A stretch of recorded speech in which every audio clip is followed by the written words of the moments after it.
This Spotlight episode of the Boss Rush Podcast is brought to you by, well, you.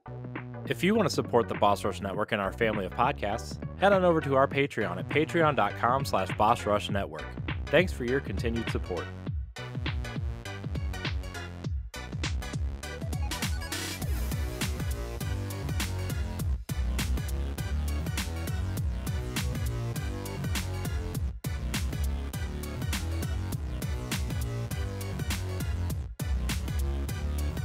Hello, everybody. Welcome back to Boss Rush Video Game Book Club. I am one of your hosts, Dirrig, and alongside me, in person, for this special episode, is the Mad Pharmacist herself, Stephanie Klimov.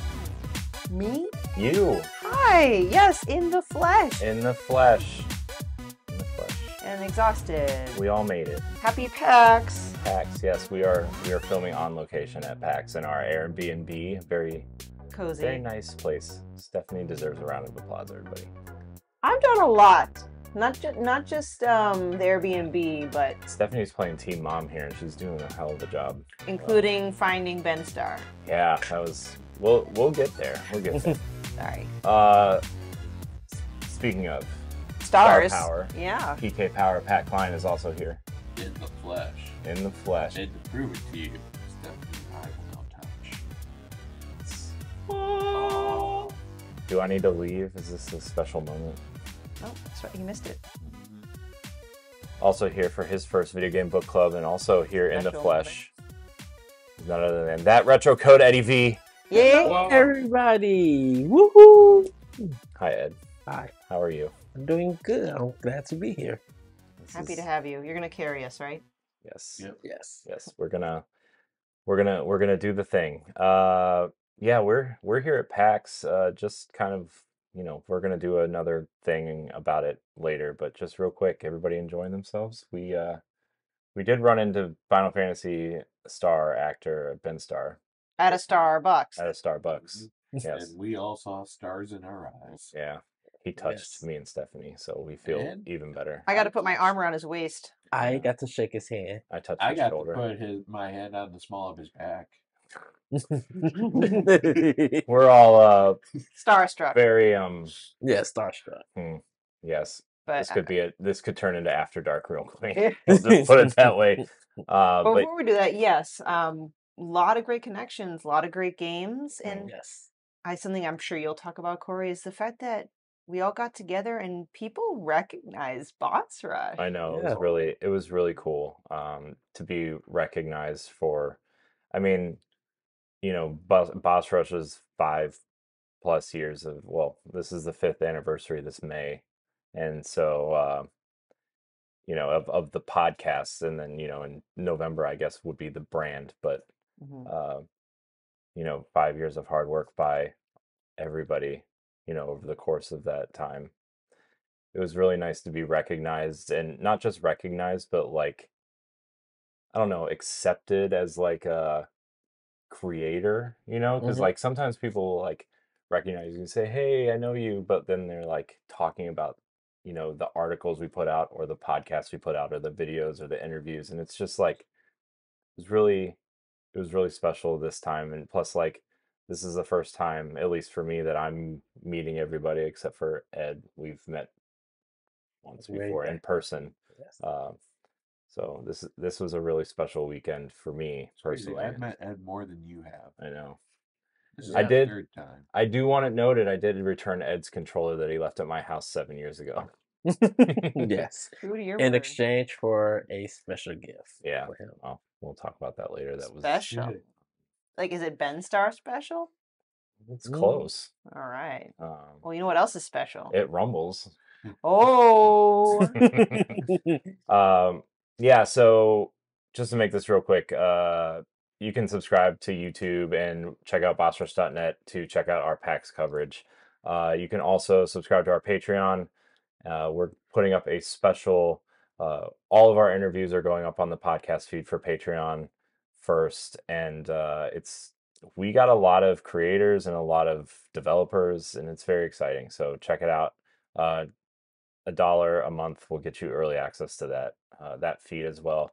But if you don't want to pay $1, you can watch the video segments on YouTube under the PAX East 2024 playlist.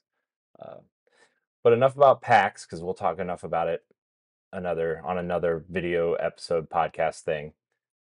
We're here to do a video game book club on Hellblade: Senua's Sacrifice. It Mental Health Awareness Month is happening next May. month. Next month? Is it May or is I it thought it was April? May. Next Maybe month it's is April. is it May? Okay. I- Well, Keep talking and I'll confirm.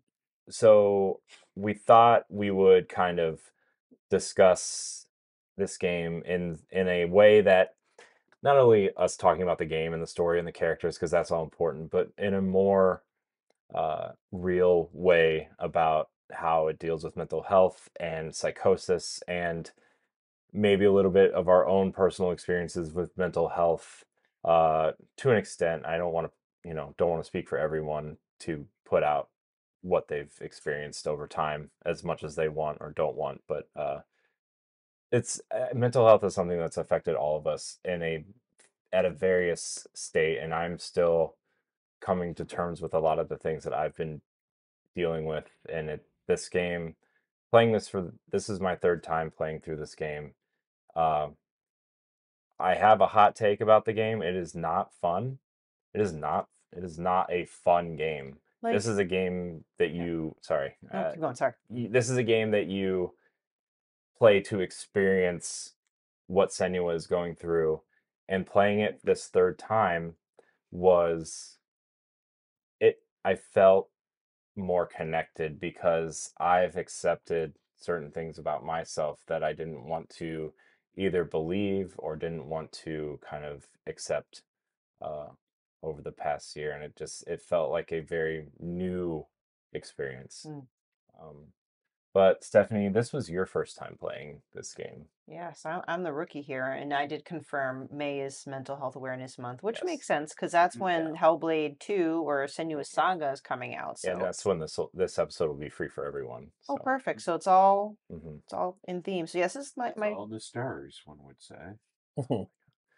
Yeah, my first experience, I was very much looking forward to it. And even just the opening credits when you're just kind of paddling your way, canoeing through it, I just was like, man, what am I getting myself into? This is going to be an experience, which, like you say, might play a role into like, is it experience or is it a game? Fun or not fun? One thing that stuck out to me the most as well, and we'll get into it, is the sound design. It truly is much better when you're wearing headphones, and yeah, I just got sucked right in. Yeah. Yeah. Pat, what about you? This was what, your second time Yep, playing through? this is my second time playing through. Yep. I do remember enjoying the experience the first time. Uh, I won't lie. This it took me a little bit to get back into it a second time. Because like you said, this isn't something that you play multiple times. Due to It's its more intensive nature. Yeah, Mm, on that point real quick, it's kind of like when Journey came out, Mm-hmm. and like that initial experience everybody had with Journey, right? And like experiencing that, and then obviously the word came out about what type of game Journey is, and spoiler territory stuff, right? And Mm-hmm. uh to me, Hellblade kind of fits in that box where, like, unless y- like an experience like I am currently having, like, this is a game mm, that you experience once, you remember that specific experience, yeah. and then you put it away, right? Mm-hmm. Um, Sorry, Pat, you can Oh, continue. Sorry. no, that's fine. I think it helped because I believe since this game has been out, we've had Assassin's Creed Valhalla as well as God of War Ragnarok. So when the stories of the North's gods and kind of the myths that they believe were retold in this, I understood them a lot better and also could kind of understand the theme.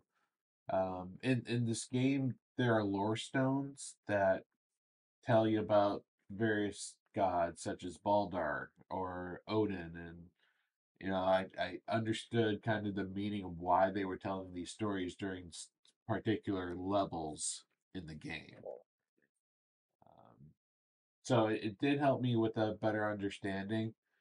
I'm still am a little confused about what goes on in the game because there's definitely that you don't know what's real and what's not. Hmm. Mostly because of Senua's mental health state. She does suffer from psychosis, so Yeah. that means she can see or hear things that may not necessarily exist. Yeah. Yeah. Yeah, a big chunk of the time, part of me is thinking, is this a physical journey or is this more of a metaphorical journey all happening And in her head? The and whole yeah. time I was thinking that. Yeah. Ed, we haven't really heard from you yet. You've played this before, but I think this Yeah. is, tell me about your experience. So this is my first time completing it. And definitely with Ninja Theory, with their history of making games and stuff, they always work for other developers, and this is their first game that they decided to do on their own. So they went with mental health doctors Mhm. to understand psychosis and schizophrenia. And when the game came out on PlayStation 4, they got a lot of support and love because then when they came to Xbox, they said that the money that this game get, part of it is going to be donated to um, these hospitals to help do research. So when I start playing it, and definitely I knew Ninja Theory was just like, in order for you to get the experience of this game and understand what it feels like to have schizophrenia, you have to have these headphones on.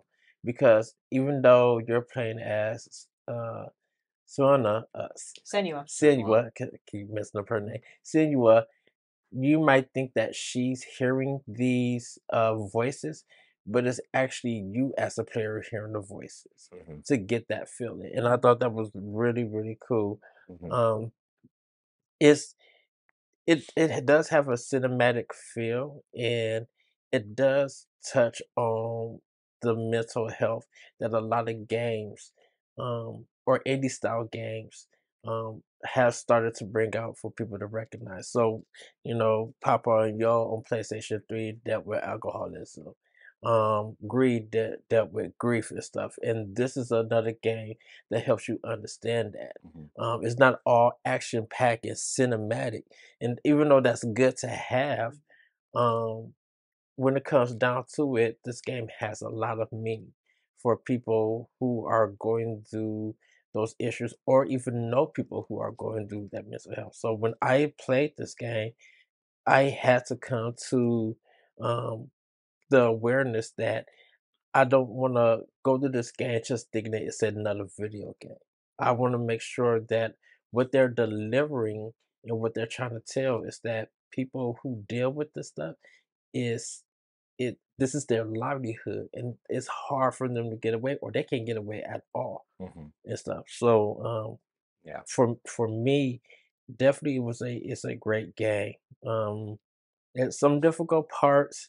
Um, the combat is the combat is weird because of not Ninja Gaiden, but Ninja Theory is good at creating combat. But Hmm. this is their first time doing over the shoulder combat, Right. so they don't have that knowledge of doing Yeah. I it. mean, when you think of Ninja Theory's combat, you think of like Heavenly Sword on PS3, you Mhm. think of DMC, the Devil May Cry reboot Um, that they did, Enslaved a little Enslave, bit, right? yeah, Even something as weird as Disney Infinity's Star Wars combat they did. yeah, So, and which is very stylized action. I mean, you think of when the prequels of Star Wars came out, you think how stylized that combat was, and they took hmm that and applied it to Disney Infinity's Star Wars sets, and like it was very DMC. Like it felt very DMC in a lot of ways. And you and I talked very highly on DMC yeah, uh,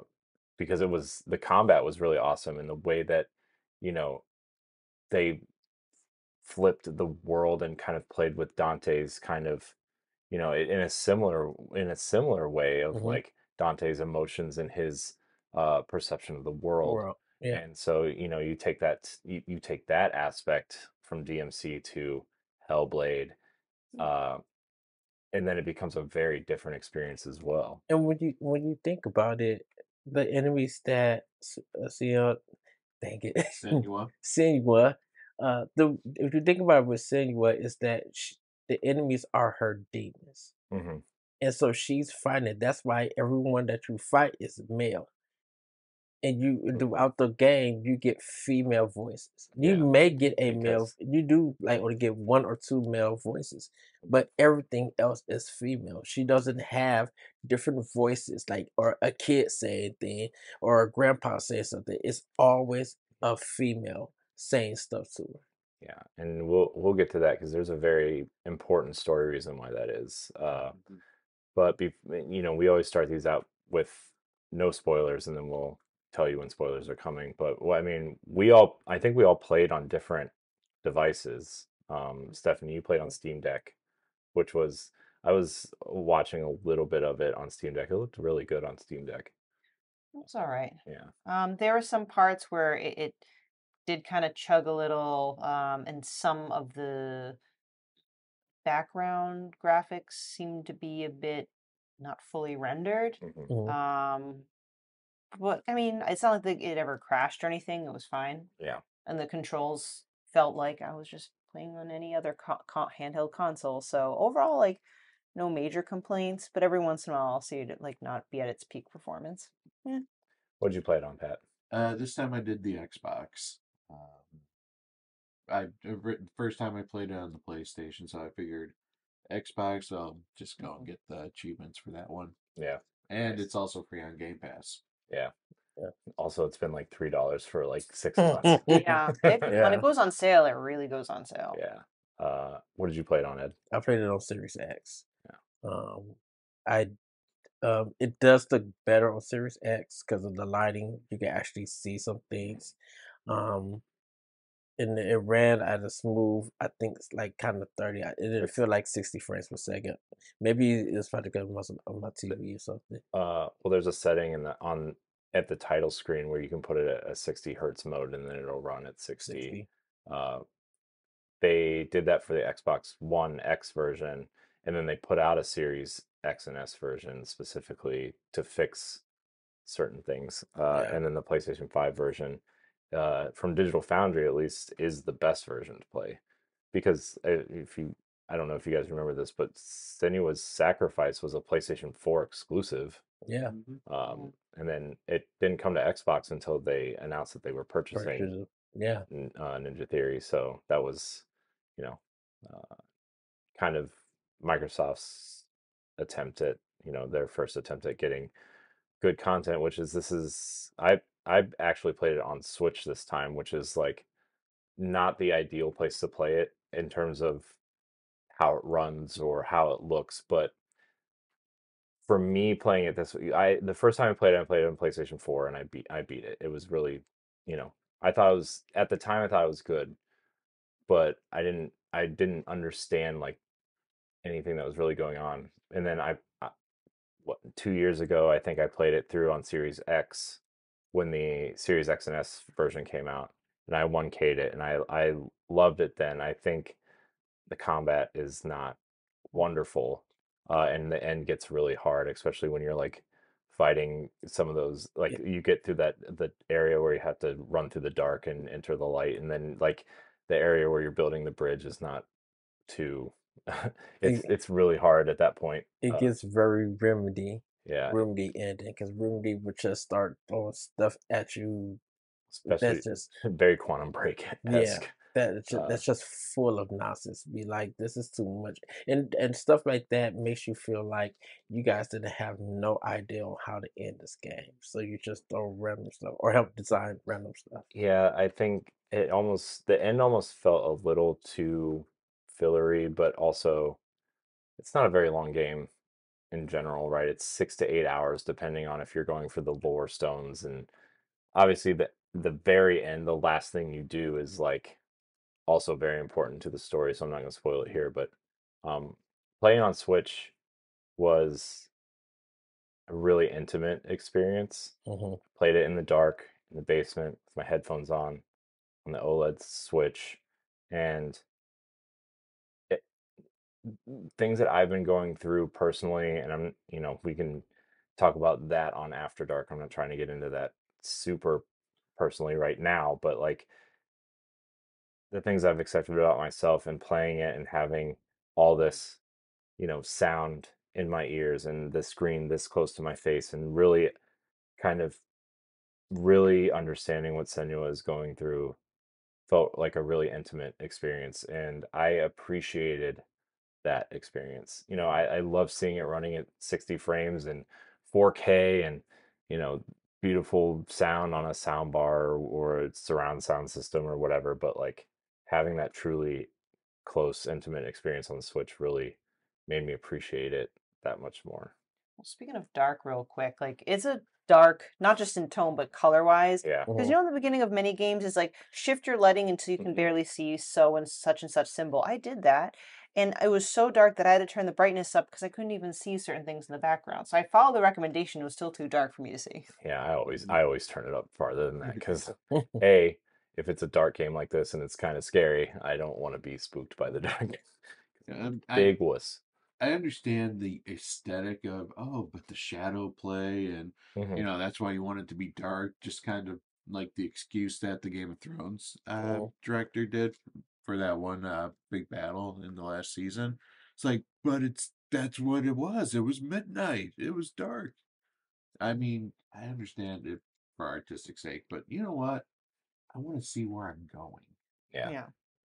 Yeah. I think dark games like that, not so much in theme, but in the lighting and the shadow and the graphics, camera angle always plays an important role. And I think the decision that they went with, if the game has some kind of color to it, so you can find your paths and stuff, because that's one problem with this game is that it doesn't give you any indication. It doesn't tell you the controls unless you press start. Yep. It doesn't give you anything. They want you to go in as blindly. And for modern day gaming, people are expecting a tutorial. Well, Ninja Theory is just like, no, you figure everything out. Hmm. Um, you could you could actually lose because of something that's not your fault. It's because of the design, and you didn't like look. There was one part, which is which uh, I don't know if we're gonna get into some of the game. Yeah, we're That gonna get into spoilers in a minute. that I had to run through a fire. I had to hit this thing and run through the fire. Well, because I didn't press start. When you think of running in modern games, it's always pressing the left analog stick in so you can run. No, it's a different button. So when I got to the door, I died. Mm-hmm. And I was just like, well, why did I die? Why did it? And then I had to press start or select and figure out the controls. And I kind of wish for a game that came out digitally would say something about these controls and stuff you could do. Um, because there's no indication that you need to hit the button and try to see how the control works. Yeah, I think that's part of the experience too, though. And I know what you're saying, and I think they should give you at least that option for that stuff. But we're gonna start getting into spoilers now. So if you haven't played it because you're waiting to play it before the second one comes out, uh, this Pause. yes, this is where we're ending the non-spoiler talk. So spoilers are coming now.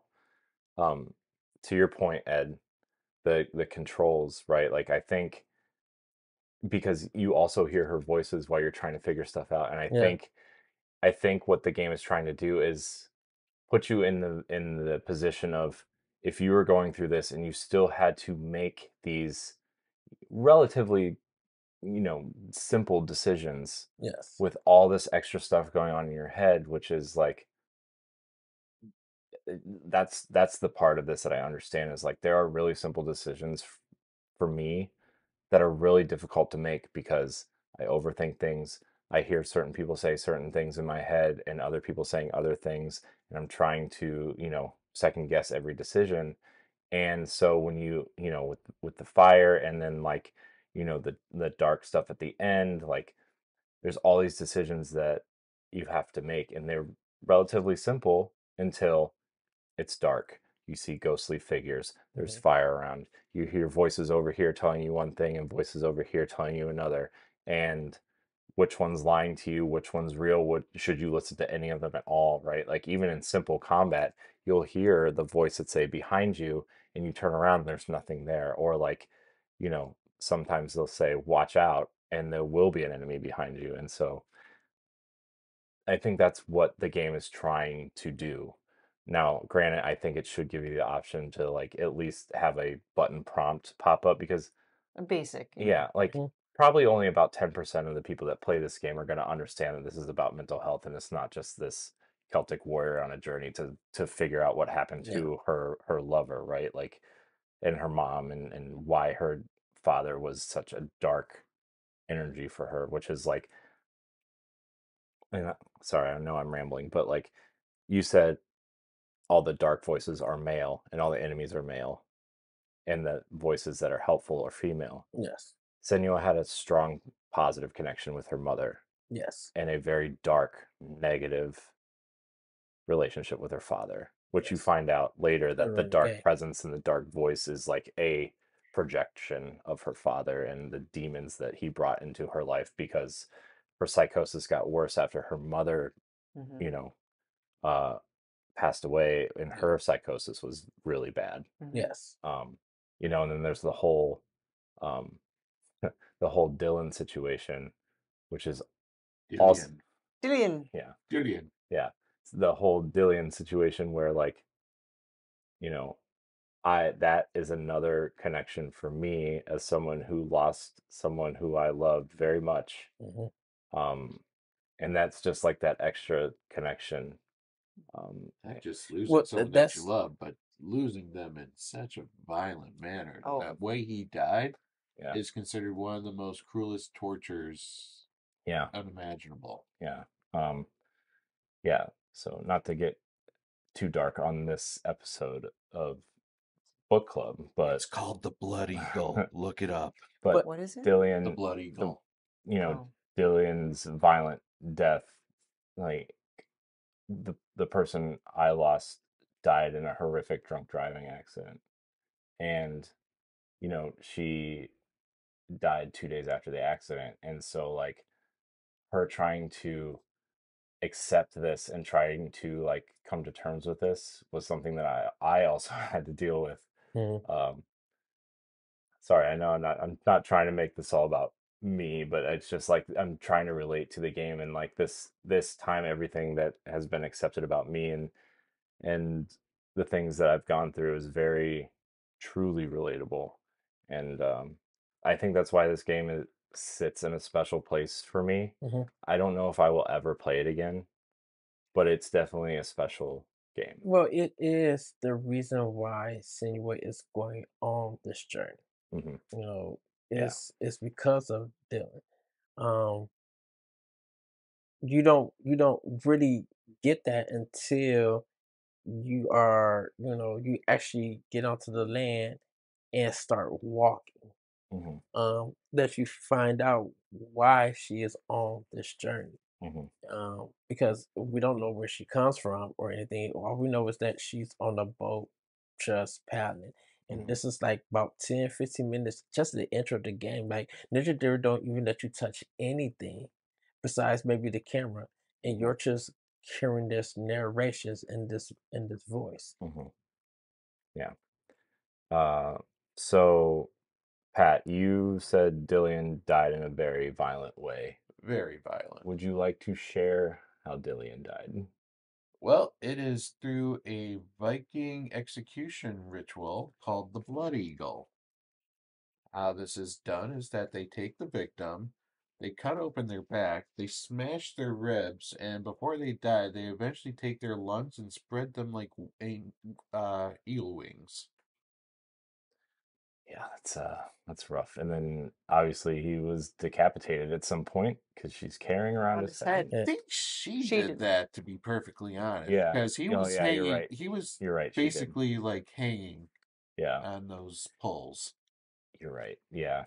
Uh, so yeah, I don't know where do we go from here? It got real dark real fast. Well, the Yeah. whole point of it is she's taken Dillian's head because that's kind of like the seat of the soul in that Mhm. culture, and Mhm. she wants to travel to hell to take his soul back, to bring Mhm. him back to life via his soul, and she needs to defeat certain beings in order to get to hell. Yeah. Trials, so to speak, right? Mhm. Yeah. So to kind of explain Senua's background, Senua is Celtic, which is the Ireland, Northern Ireland kind of tribalistic Mm-hmm. people. And during that time, the Vikings came and invaded England, and they just happened in the game to hit Senua's hometown. So she feels that because he died a Viking death, Mhm. his soul went to Viking hell, and that is why she's traveling to this to the Viking. First, she travels to Niflheim, which is considered the land of mist. Um, but the soul actually goes to Helheim, which is also short for Hell, Mm-hmm. who is overseen by Hela, the goddess of death in the underworld. So she's trying to get to Hela to bargain for Dillion's soul back. Mm-hmm. Yeah. And also, I think we should probably talk about the rot, which is the infection on her arm that grows when the player dies, right? Mhm. And like the whole thing when this game came out initially, I think they actually turned that off at some point, but like initially as the player died, the rot would grow up her arm, and once the rot reached her neck or her head, she would die permanently, and then the player's progress, like Senua's journey, would end there, and player progress would be lost. And if you wanted to see the rest of the story, you'd have to start over. Yeah, it was if you died around I think 9 times, Hmm. it was pretty much game over. Oh, so it doesn't really go into, because I had It anxiety every time I died. it they either took it out completely or they made it really difficult to get there. But the rot symbolizes like it symbolizes the suffering that she goes through with her psychosis, and like the death is like, you know, every death it I marks believe a I believe they took it out because when I was playing on Series X, I died about a couple of times, and the rot never grew past her yeah. arms. It stayed just on her Oh, on I'm her arm. sure I died 3 times as more as you, and Mhm. Well, what's interesting is it starts around her hand, and there's actually a cutscene about halfway where she gets brutally beaten and thrown off a bridge, and that's when the rot starts hitting the elbow. Mhm. But then afterwards, everything else just kind of builds up. Yeah. But yeah, it gives you anxiety because the game literally tells you that once the rot reaches up to her head, her journey's over. I But mean, I think it's a cool mechanic, but I'm glad they let up on that. Only for the people that stink at games like I do. Well, it's not that people were bad at the games. It's because of, like I said, of the color palette of it being darkness and that camera angle. You can't see anything. So when you're trying to run or and stuff, if you had a if you had an open wide 3D camera angle, you would be able to make your way there. But because it's so close, seeing Senua. Senua. I won't call her CC.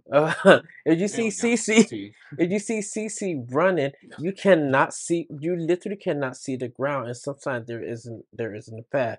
If you when you get to the two doors after learning your combat, and you go to the one on the right, you go to like the fire area, and you hit this bell, and it turns the whole thing fire. You hear people like burning and stuff.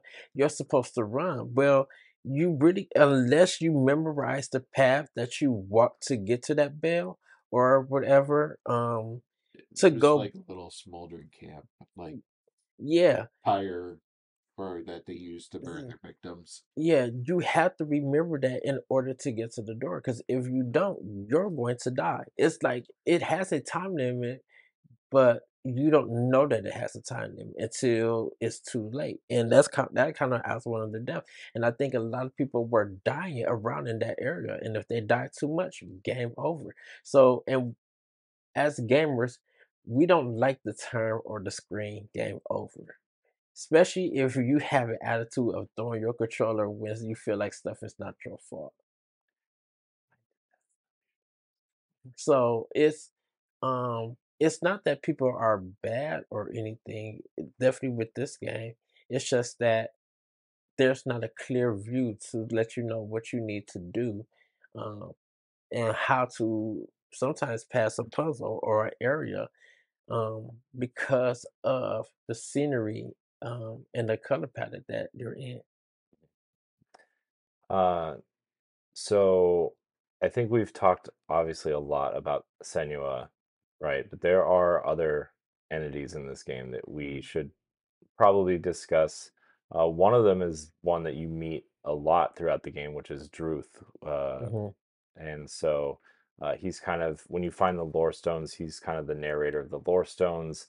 Uh, how they implement him into the game too, like especially that first time, it's very jarring because you're obviously playing a video game, but they overlay like a live action character that kind of like floats around you.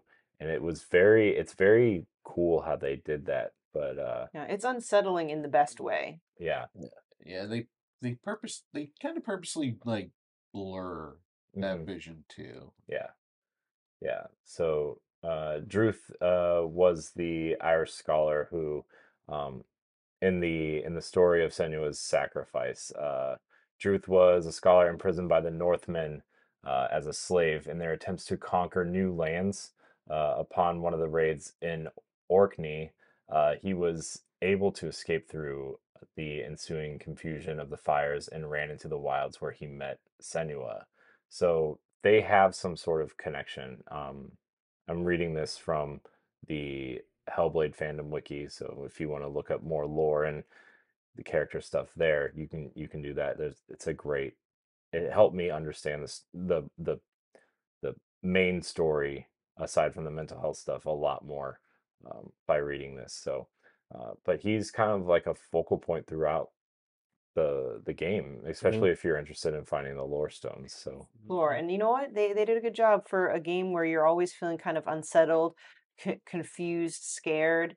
Druth's kind of like that in a sense a companion, not a true companion, but every time I hear his voice, I kind of feel like that little bit of comfort before I venture forth. He was the mentor figure for Yeah. Senua. He was one of those that he didn't judge Senua for her condition. Like he actually embraced it and said, "What you have is more of a gift mhm. than an actual curse." Yeah, which is what, you know, the ideas behind the second game is kind of like she's taking that advice, at the end of the first game when she like when the first game ends, she's kind of reborn, and that's kind of what the second game is about, is taking that, quote unquote gift and leading a new tribe to believe in a mission and And to get becoming a revenge against growth. the North Yeah. Yeah. Northmen. Yeah. But we'll get there at some point, I'm sure.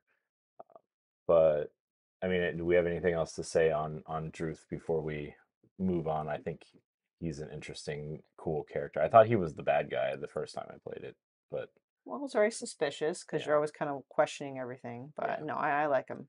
yeah, Yeah, Yeah. and he was a good storyteller. Yes. yeah, I think it was a good reason to use focus because every time you see that stone, you would go up there, hit the Mm, right trigger yep. to focus to hear him.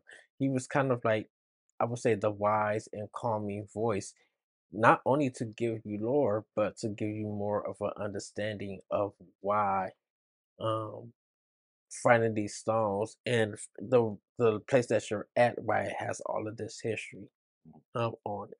yeah. Mhm. I don't know if there's anything else we need to say about Dillian. I mean, Dillian is the good voice in Senua's. Yeah. Dillian, usually when Senua's at her most stressed, she will hear Dillian's voice, and Dillian is going to be the one that's assuring her that Mm. you are not the mhm, demon. Like mhm, Mhm. it is your father who is poisoning you. mhm, You have a lot of good talents. Like he sees Senua for everything that she could be. mhm, He initially saw her as a excellent warrior, even though she had no training. She literally learned it by watching Dillian, and that impressed the hell out of him because he had to train his ass off to get to that point. Yeah. It's very other M if you think about it. Sorry, Corey, bringing that. Second time we've talked about other M today.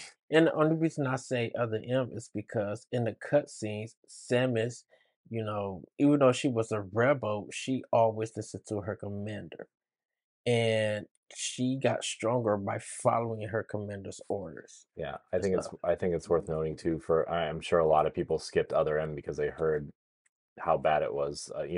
Yumi and Grayson today I talked about how we think we're the only three people who actually maybe enjoyed that game for what it was. But like, the game was enjoyable. The story made no sense. Right, but I think the story they were trying to tell, right, was like Samus's commander was also her mentor and like a father figure for her. And I think applying this to Hellblade, like Dillian was Senua's light in her dark life after her mother passed away. Right. Because her mother was the one who really cared for her. And like, obviously she suffered from extreme psychosis, which led to her death. But yeah, Dillion's important for Senua in a lot of ways. Mm-hmm. So speaking of Senua's mother, Galena, who, she was known to be like a priestess and a healer in that tribe. Yeah. Right? She's also suffered from a more extreme form of psychosis, and she ended up dying because of that. I think it's implied that it was suicide, or she did something because the voices told her to, and like it was like an accidental death because the darkness got to her. Yeah.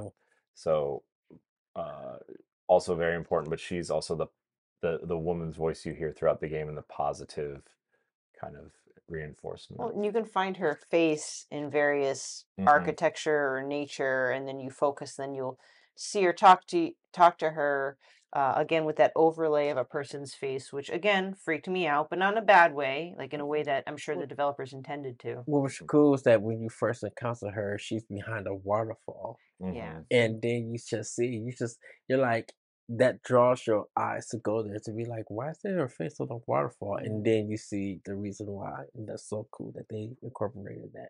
Yeah. And then obviously her father was the darkness of this game, right? The dark visions that she saw when the game gets really dark. That's his presence. The voice, right? That very deep, scary voice, like great voice acting. Yeah, great, scary voice. But he refused to accept Senua's condition, right? And became just this negative energy for her. He was the doubter, to make sure that she doubted herself so that she would give up. Yeah, it's a huge irony that we say that he's the darkness to her, but he's calling her the reason for all the darkness. The darkness is getting to her. Don't look into the darkness, when he the whole time was really the darkness. Yeah. What's interesting is that he was also the spiritual leader of Senua's tribe. So what he thought he was doing was he was protecting her from any outside influence to keep her darkness in check. At least that's what he says. We find out it definitely was not the case. Yeah. So, where do we should probably talk about the boss fights, I guess. Yeah. I mean, it's very clear, the game in its path, right? So you first go through 2 trials. One is a fire giant, which is Surtur, I think. Surtur, and then the other one was Valraven, which is the one of illusion. Yeah. So we'll go with that. I hated his soul trials. It is very, like, it's cool that you pass the store to see where a bridge at, and so you gotta make sure that you keep it in your view to go through. But if you go through, if you look at it at a different way and it disappears, you gotta kind of do that whole puzzle. That third section, I hates it because it got so many of it. And then in order to solve it, you gotta match up this blue symbol that will open up the door. And I just like you got 17,000 symbols, and at times there's like this stick kind of figure and everything. And for some unknown reason, and maybe it was just me not paying attention, I saw one puzzle and they just appeared out of nowhere. And I was just like, is this a Doctor Who episode? Am I about to get murdered? And completely was just like, I think they're there to help you, kind of point you in the right direction. But I'm just like, where the heck did you guys come from? Because you weren't in this area when I started it. And I was just like, I hate this. I literally had to stop and go just click on a YouTube video, walk through to get through that. I was just like, I can't do this. Yeah. I think the trials were I think the concept of the trials were interesting and cool, like especially like when you get to the some of the trials where you had to like walk through specific doorways and then the environment changes in some way and you have to figure out, okay, well, the environment changed over here, so I go over here and then I solve another puzzle and then I see it change on the other side. But sometimes you had to go back and change it again, and like it was a little bit too complicated for me, especially with how dark the game is and with how similar the environments Yeah. look. Yeah. And it's I get what they were trying to Yeah. do, but it was very The puzzles were super confusing the first time I played, Mhm. and then luckily I kind of remembered the gimmicks of the puzzle the second time, Mhm. so I knew it's like, okay, you just got to do this to switch it back, and Yeah, remember which ones to switch and which ones to not switch, and yeah. Yeah. I followed a guide when I knew the puzzles were coming up because I did not feel like dealing with them. Yeah, so there's parts of the puzzle where you have to match or create a symbol, and when you get it, it opens up the door. Yeah. When you start the game, you go into this cave, and you see this door, and it lets you know that hey, you got to find the symbol, Mhm. and if you're not paying attention and everything, you'll miss what the answer is. So this is just a quick spoiler, everybody.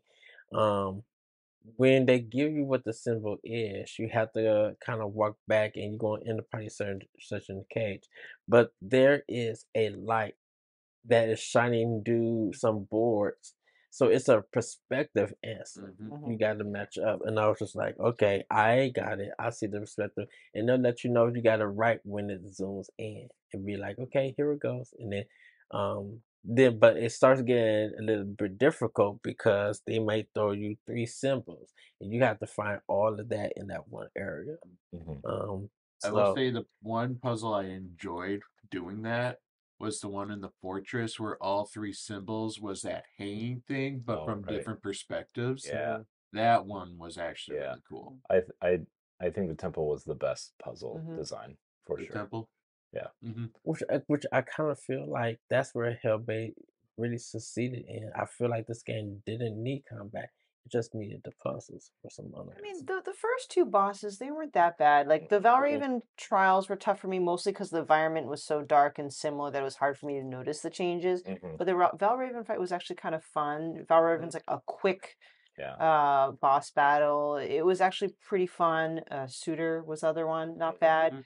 I'll admit it was the latter bosses that I kind of struggled Yeah. with. Yeah, it's yeah, the first two bosses were I like Valraven too. I think that's my favorite boss in the game actually. Mhm. Yeah. Just from design, from the combat scenario, from just everything about it was super cool. I would say Surtur was my favorite based on the design. But Valraven was good. I will agree though, when you finally get to Fenrir, that boss was a dick. Yeah. The latter half of the game is much more difficult. I would say the last third of the game is Yeah. the Yeah. difficulty spike is And, massive. and this would be my biggest complaint of the game. The game is paced very poorly. Hmm. Like you literally have a good pacing in the Yep. beginning where it's a mix of puzzles and fights, Mm-hmm. but then you have like you have four levels that are literally just puzzle, Hmm. and then they throw you through Gauntlet. gauntlets. Gauntlets, like it starts with like the Red River area, Mm-hmm. the gauntlets of like fighting 2 and 3 enemies at a time, which like the I appreciate, but the combat is not built for handling more than maybe 2 enemies at a time. And Yeah. then to top it off, you finally get like wave after wave. You've gone through like 30 enemies by the And end of the when fight. part of those warriors are the ones with the shield. Oh, Yeah, good googly woogly. You literally had to. So my strategy was with them is that you had to press RT, which is kind of like focus, Focus. to Mhm. slow it down for them Yep. to attack. And there was not like so I had to use this, but in order to get it back, I had to fight other enemies and stuff. And well, it's only the shield guy, and so now it's becoming hard for me to get that back, and it is questionable content when stuff like that happen. I'm just like, why would you do this? Because I will say I do like the counterattack when you find the basic enemies. yeah, But when I got that big hammer looking dude from Silent Mm. Hill and I'm just like, I cannot deal with this. Yeah. I gotta roll here and then I gotta deal with Yeah. the shield guys. yeah, It makes the combat long and not frustrating, but it just like I want to get this done quick, and you're wasting my time throwing yeah, all of this in. yeah. And that's where, the frustration sets in when you realize like this game, the importance of this game and the story of this game are more important than the combat that they've implemented. And it's almost like they've forced the combat in because they know people Mm. want combat in their games, right? The general audience who may or may not see this game and see sword fighting or something will buy it, even though the story is what's more important. And, there's often a lot of complaints in the gaming, the hardcore gaming Mhm. space where not every game needs combat.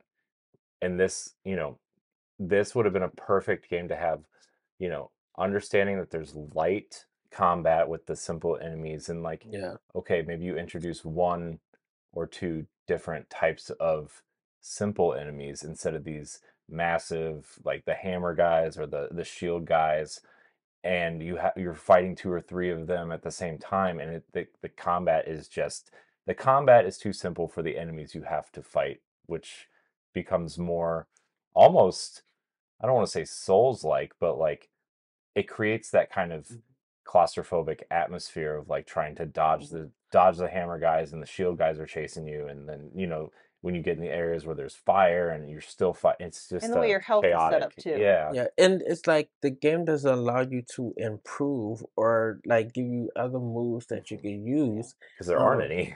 Exactly. Mhm. You're stuck with what Ninja Theory gives you. So when you feel like there is nothing you can do to beat an enemy, it gets frustrating for a lot of Yeah, characters. They'd be like, "Why even put this in if I can't advance by making myself better?" You are CC is a warrior, and yes, CC has to adapt to the situations, but in games like this, you would actually be like, okay, if I gotta adapt, I gotta create new strategies in order to beat them. You'll see that in a lot of anime, where if what they try to use is not working, something else better should work. And Ninja Theory doesn't give you that option. They'd be like, if this is what our moveset is, you follow it and you don't get nothing else.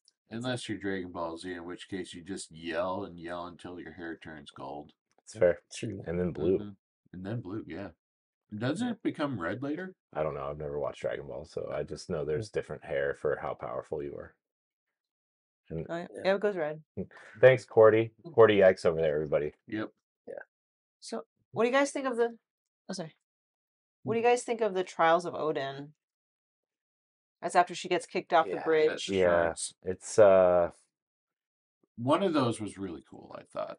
I like the trial of blindness. Yes. Mhm. That one was freaky. It's right. the Yeah, one where it has no combat, and you're literally walking through the dark with Dillian's voice kind of first guiding you, and then he's like, okay, now what do you hear, or what do you feel, and you feel wind when you're facing a certain direction. It's kind of cool how they do the controller shake with that. mhm, Yeah. But then it's like now you're listening to water, but Mm. now there's a presence inside. And some of those start getting really dark because you're sensing the environment, almost like an echo location. And there's a particular room that's like got a lot of hanging bodies Mhm. while being chased by these creatures. They're like, it's almost like a Silent Hill creature. It's like twitchy, Yeah. pulsating, and has multiple limbs. I think this is the part where your sword breaks. Yeah, your sword's already broken. It broke with Hella Hella thing. already. I think you Yeah. do the Trials of Odin in order to get, is it grammar? Yes. The sword hmm to be able to defeat Hela. Which the sword in the tree, just like when she finds the tree, is such a, like an iconic. Yeah. Yeah. There's three iconic moments in this game for me specifically, and getting grammar from the tree is one of them. But just like that image of her in front of the tree is like very powerful. The other one is when she's like on the bridge and trying to get the confidence to like, and it like zooms in on her face and she's like really intense. I love that image, but and then the ending, obviously, but we'll get there. Yeah, we kind of did skim over. You had your first trials where you beat the gods so that you can get to the bridge, and then on the bridge you actually meet Hela, who absolutely annihilates Wipe the Senua, floor with you. breaks her sword and the bridge, and basically leaves Helen with a gaping wound on her face on the beach, and completely with self doubt now. Yeah. Which is also a powerful moment, right? Because she's like very, it took so long to build up to the confidence, and like then you get destroyed. And like I think we've all felt that at some point where like we get the confidence and we're finally going to do something, and then like something happens Yeah, that just tears us all the Hella way just down. literally yelled, and that just threw everything away. Yeah. So we're kind of coming up on our hour here. Is there anything else we need to talk about before we get to like, the like when you're running away from the dark and then Fenrir and then the bridge building and then the end? Do we want to talk about any of the other trials? Do we want to hit on anything before we kind of move on to that last? I mean, I for me the trials were probably the best part of the game, just because I like the different puzzles each one incorporated. Mm-hmm. Um, but yeah, that's really That all I have to say. lighting the fire part, it's just like, I got to do all of this again. Yeah. Good. Yeah. What was your least favorite trial? Least favorite one, probably the labyrinth, where you're listening to Dillian's yells to try and figure out which path to go. Yeah, that was pretty I difficult. did okay with that. I think I struggle with the Swamp Shard trial because isn't that the one that involves you looking through the illusionary gates again? Yep. So I'm like, oh, this thing again. Yeah. Yeah, I think it was easier to read than the initial illusion gates, but it still, the illusion gate puzzles are cool in concept, but like we said earlier, the environments and the color palettes feel so similar that like it's hard to tell where the changes are unless you Yeah. know the game, Mm-hmm. right? So They're all questionable content in that and the visual ones. No, but it's great the moment where you complete all the trials and then you grab the sword grammar from the tree and all your voices are just excited and chattering and the sword's kind of got that glow and I think of like the Hyrule the Master Sword in Legend of Zelda when it gets powered up. I'm like, oh yeah, yeah. yeah, yeah. Getting grammar is cool, and then let's Stephanie, were you a little frustrated last night with this next part? The bridge to Helheim? Yeah. Yes. Just a little. Yeah. Are we talking about, well, first are we talking about the River of Blood? Did that happen after the River of Blood? Yeah, well, once you grab the sword, she gets teleported to the River of Blood. Yeah, so it Yeah. started there. So I know we kind of touched upon it briefly, but you do fight a gauntlet. Now the environment's incredible. Like it's well, incredible It's meaning creepy as hell. The You're river. running through rivers of blood. Blood, It's and No, the arms and bodies. bodies Yeah, littered everywhere. Yeah.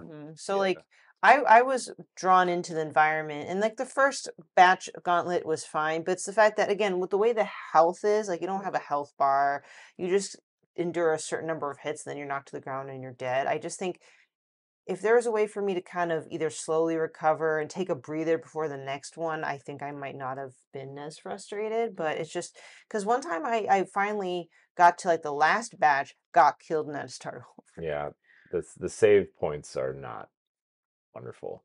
But like, yeah, when you're wading through the river and like like she starts wading, but then like you kind of get to that point where she starts to climb out, and the enemy just like appears in front of you while you're like climbing out into this, and it's very clearly an arena that you're about to fight in. Mhm.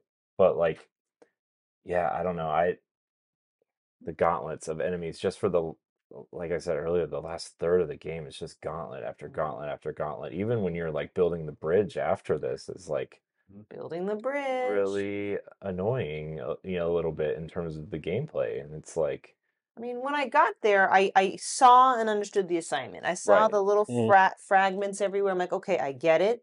And yes, I did find one easily. And the other one's like, all right, it's somewhere. But again, everything kind of looks the same. I keep getting turned around. And hmm, I did have to ask Pat to help me a few times.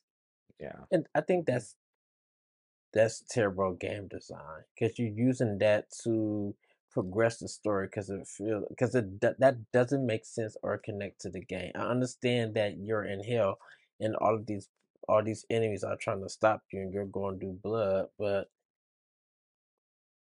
30 of them trying to get all the way up there so you can progress the game. yeah, It's just it's just infuriating because then it gets to the point where it loses what this game is supposed to be about, and it hmm, gets too video gaming yeah, in that sense. yeah.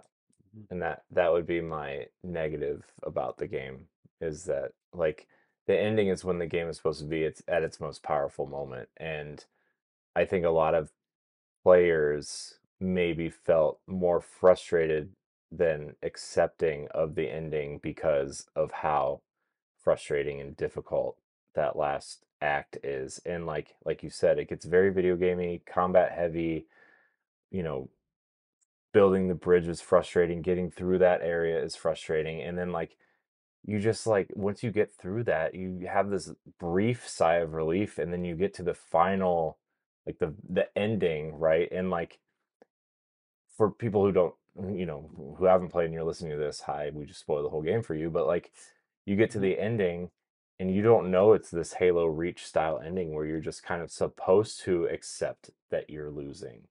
And so and this is where it gets powerful of like I think it's just an acceptance and succumbing to your condition and like who you are, right? And it's I don't know if it's represented correctly, but like, because you don't want to, if you feel like you're losing, right, then Mhm. that's kind of like a downer in my small opinion. But I think the overall message is correct, where like accepting who you are, what's happening, learning how to live with that, Letting go of loss. letting go of yeah, yeah, Well, it's not so much of letting go of loss, force that you have to have that loss gone from you hmm, because you see the skull at the end fall off hmm, and fall into some darkness, into the sea or whatever. letting go. Well, Yeah. yeah. There's a sense of grief in this story. Hmm.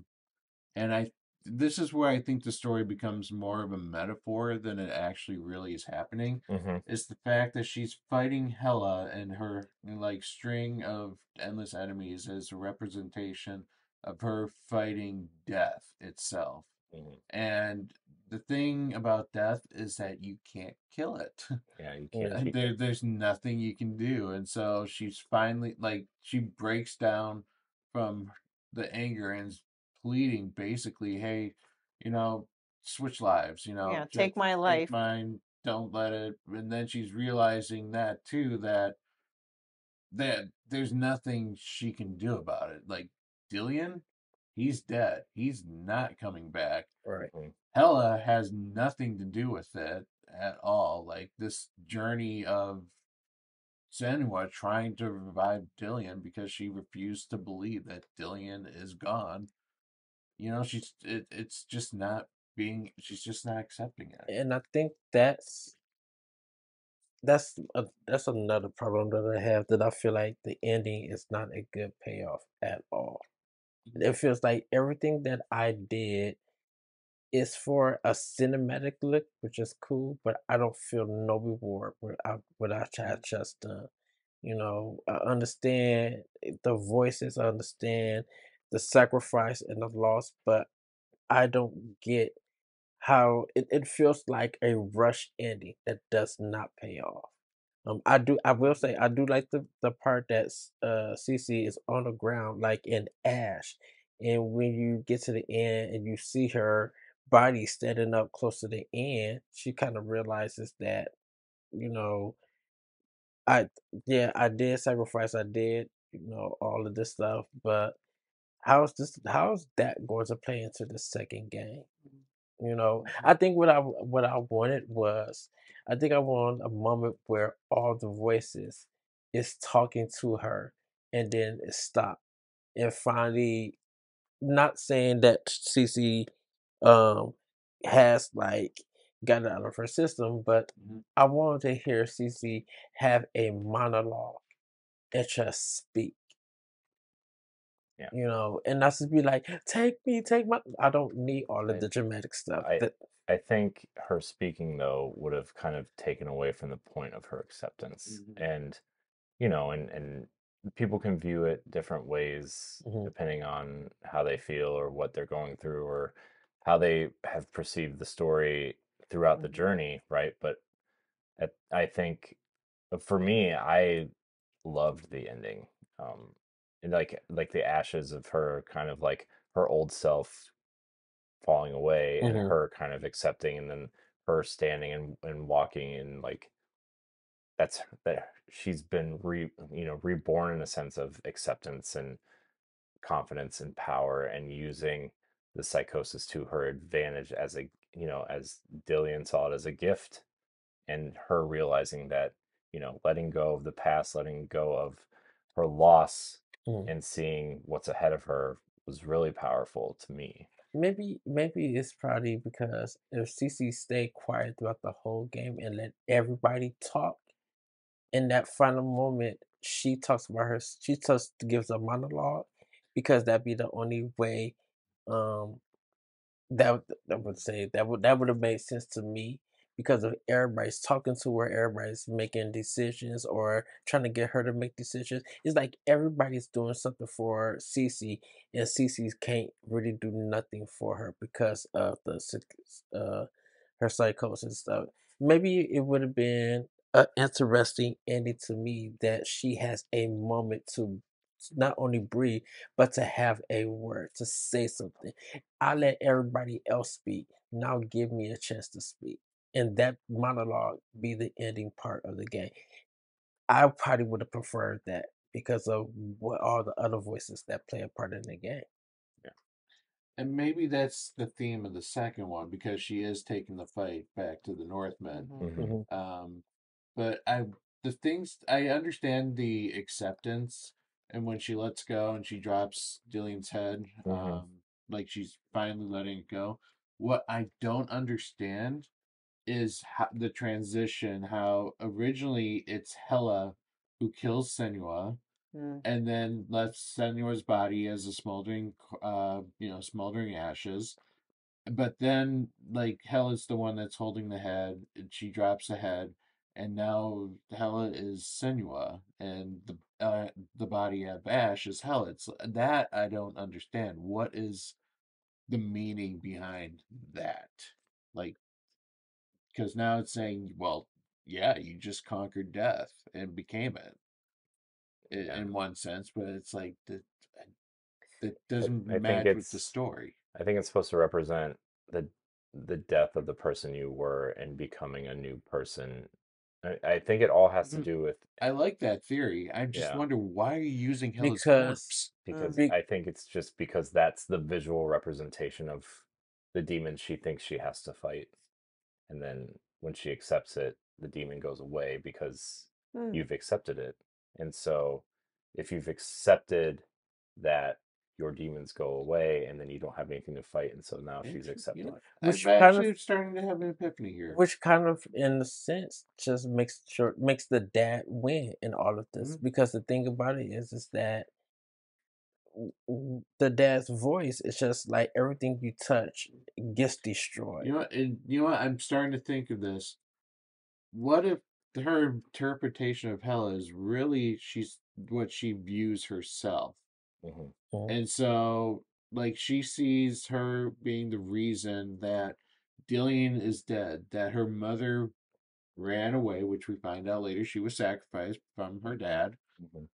And the reason that the plague came and attacked the village, and the reason the Northmen came.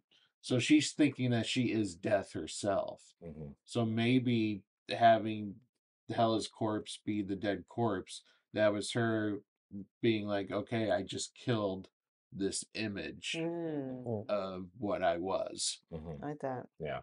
Okay, I can live. I can stand by this one. I mean, And if if her acceptance is the way for her to have freedom, I could see it in that manner. And I think the second game is going to explore more of that. Is that you made this sacrifice, you accept this, so now let's explore that. Because one of the things me and Corey talked about was just like, are they still going to be dealing with the psychosis for CC, or is this going to be an action game of just revenge? And they promised that the Furies, the voices, are in the second game. Yes. And they kind of do that in the trailer in the Vidocs. If you go to Ninja Theory's YouTube channel, they have a lot of like making of Senua's saga now.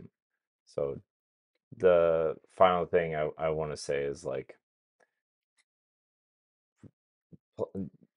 really hitting home this version of like acceptance and leaving your demons behind. And Pat, what you were saying earlier of her like um thinking that she's the problem, That right? she is Yeah. the goddess of death. Yeah. That everything died because of her. Yeah. There is a part, I think, in everyone that feels like when something goes wrong, a little part of It's their yourself is fault. like, was it me? Is it my fault? And like, Mhm. and that happens to, affect people in different ways. Maybe some people take it to heart and really dwell on it, and others are just like, whatever. But, that at the end of the day, there's really nothing you can do about things that just happen. So, I know we're about to wrap up. I think hopefully with Hellblade 2, we explore CC as a warrior and her relationship with Dylan. Having some flashbacks to see why she is the way she is. Because I'm like, if she's going for revenge and going hardcore in this game, it has to be she grew up being a warrior in the way that she taught. Yeah. And I hope that they explore that in Hellblade 2. Yeah, I wonder if they're just going to explore like, because like the first thing you want to do is like everybody wants to get revenge on something, but maybe it explores what is revenge versus, you know, acceptance and what do you call it when you like not accept someone's apology, right? Like, or like Forgiveness. thank you, forgiveness. Like when you, maybe that's the story that they explore and how people with psychosis deal with revenge versus acceptance and that kind of thing. So Nice. a few quick things before we wrap up. So Senua's Sacrifice was made for under $10 million with a team of 20 people. Um, and they worked with mental health officials and doctors and therapists to really learn about psychosis before they implemented it into the game, which I think was really cool. And, the first million copies of each console sales, a portion of the profits went to help mental health organizations. So I think that's really cool, and I hope they do that with the second game, even though I know it's on Game Pass. But And to let people know that Ninja Theory developed and published this game themselves when it came out on PlayStation 4. So whatever money that they had, this was all on them until they got brought up by Microsoft. And that took, because a lot of people don't know the history of Ninja Theory is that they were a developer who made games for other people. Regardless if they were successful or not, it was never their game. It was all like work for hire until Hellblade came. Yeah, so that's I think that's it. That's our book club episode on Hellblade, Senua's Sacrifice. Any final thoughts before we get out of here and But talk about the next game? regardless of all the problems that I may have with it, it's a big recommendation to play. I think it's a game it's definitely to own, or if you want to play it on Game Pass, and it's something to talk with your friends who have dealt with the things or with the issues that this game present, and or just people, someone who's grieving about a loss or something. Like it really is a game that I won't say it's just a hardcore game or it's this and that. No, I don't feel like this game belongs in any genre. I think this is a must play to help people. You know, if I want to put it in a genre, I will put it in a help genre. Anyone over here? Any final words? No, I think I said my piece about this game. Like we said in the beginning, it's the experience. Definitely one that we recommend. But just know it's a heavy experience. It's heavy.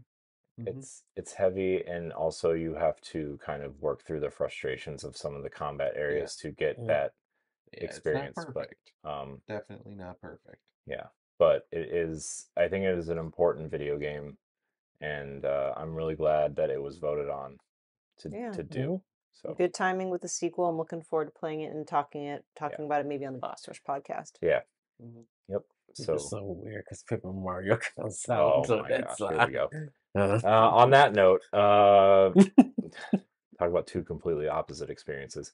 Thank you for watching Video Game Book Club here on Boss Rush Network. Remember, you can get it 1 month early for just $1 on Patreon, patreon.com/Boss Rush Network. Stephanie, Pat, Ed, thank you for your time tonight. As always, I know it's late. I know we've had a busy couple days, but it's great seeing you guys in person and doing this in person because it also means a lot to me. Yes. We make it work virtually, but there's something special about like having a discussion. Yeah. Side by side. So thank you. Yeah. This was fun. So everybody, Brothers, A Tale of Two Sons is our next book club game. So if you want to vote on, I guess that would be June's book club game, you can go vote now. Patreon.com/Boss Rush Network at the $5 tier. So thanks so much for watching. Thanks so much for listening.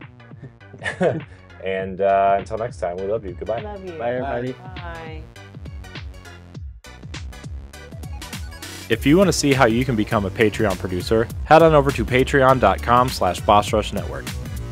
The Patreon producers for this month are Adriel Munger, Austin Campbell, Celeste Roberts, Christian S., Sana Dirrig, Francisco Santillan, Matthew Keel, and Todd Oxtra. Thanks for your continued support of the Boss Rush Network.